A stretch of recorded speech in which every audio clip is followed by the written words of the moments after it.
Hey y'all, welcome back to Daydream Manor Flower Farm. I'm Dawn and I live in South Louisiana, and today I'm actually getting to film in the high tunnel.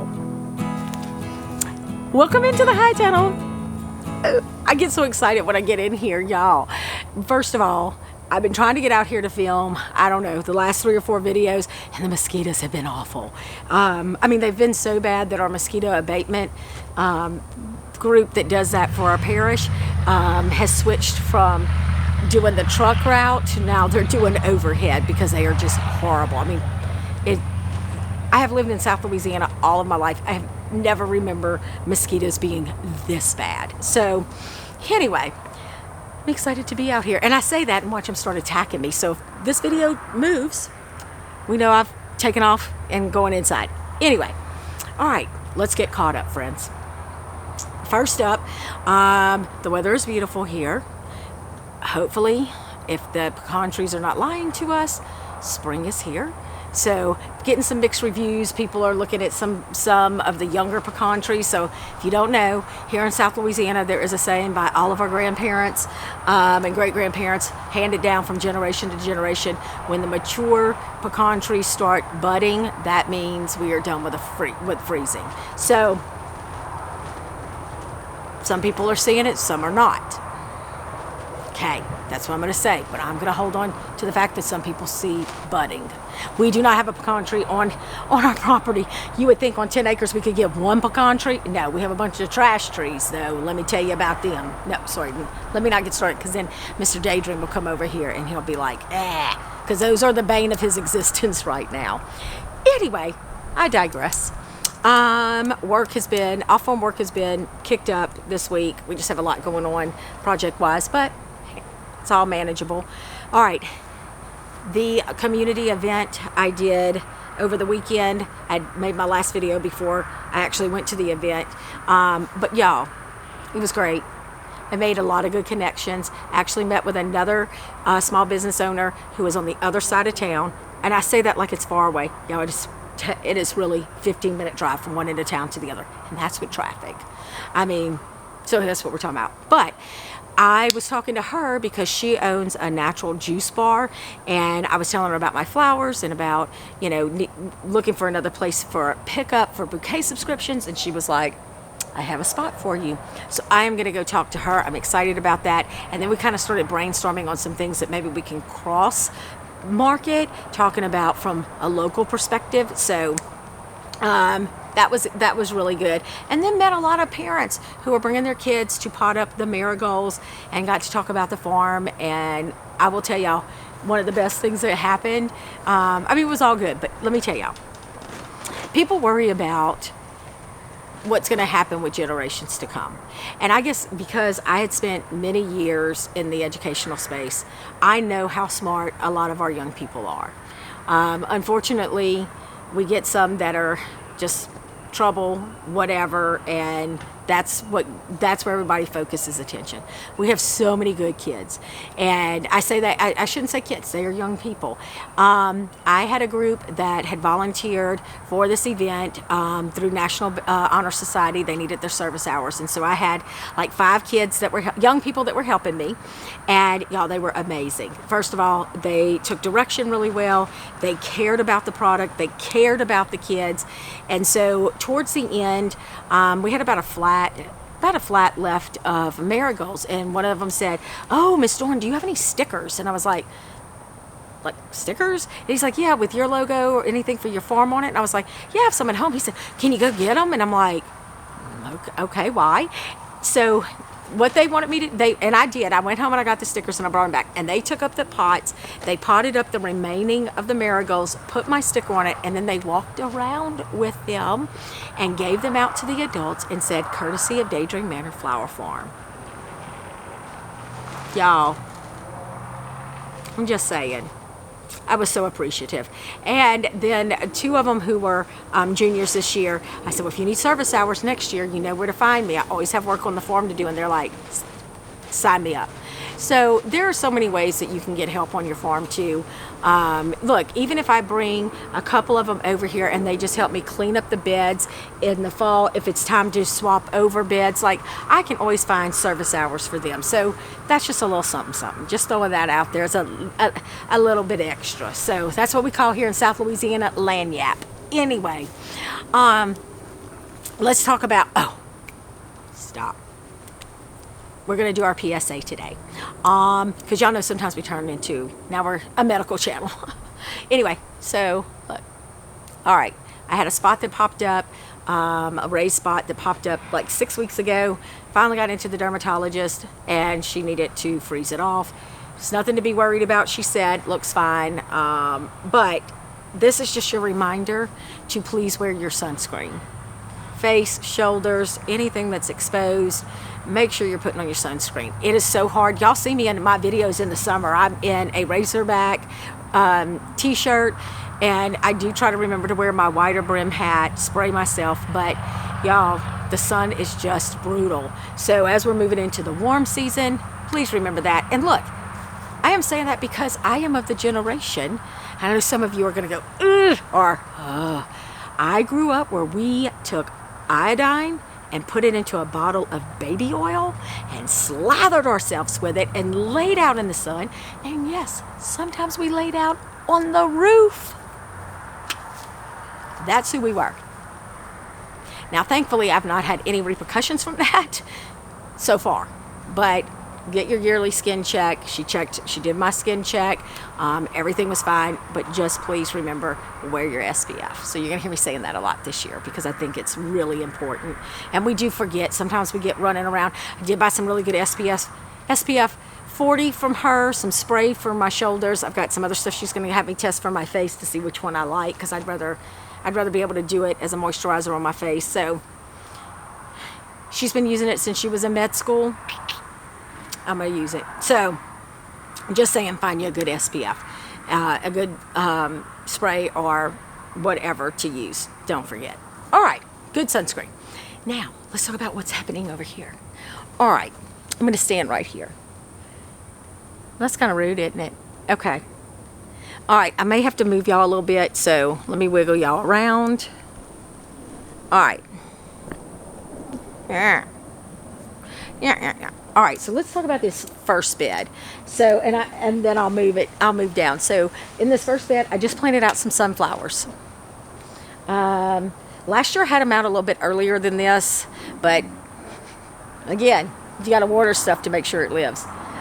Next up, you'll see a few tulips left because evidently Mr. Daydream has read somewhere that once they bloom out and they're blown out, they'll create a seed pod and you can collect the seed. I'm just gonna let him do it. I don't know. I don't know. But he was like, just leave me some. I want to try it. Okay. Okay. So he's gonna do that. So if anybody's ever done that, let me know. And then right after that, I have ranunculus. Those were planted a little bit later than the ones in the field. Now, if you follow me on Instagram, you know that something has come through and eaten my ranunculus in the field. So I'm not real happy. But anyway. And then straight down is that all the way to the end is Lysianthus. That's the Lysianthus I bought from my flower farmer friend who ordered too much and didn't have enough room. So I had that from her. And then let's go back here. This first section right here is the third succession planting of the lilies.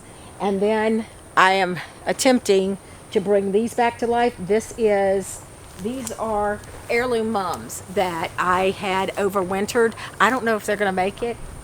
I gotta figure that out. And then all the way down is open. That is earmarked for tulips right now. I want to put some glads in there, except my glad order is not here. Like, I thought they would ship way before now because we have a window that we need to get them started, but they're not here. So I've got to go track that order. And then last but not least, hold please. Thank you for holding. This is all Lysianthus, and it looks great.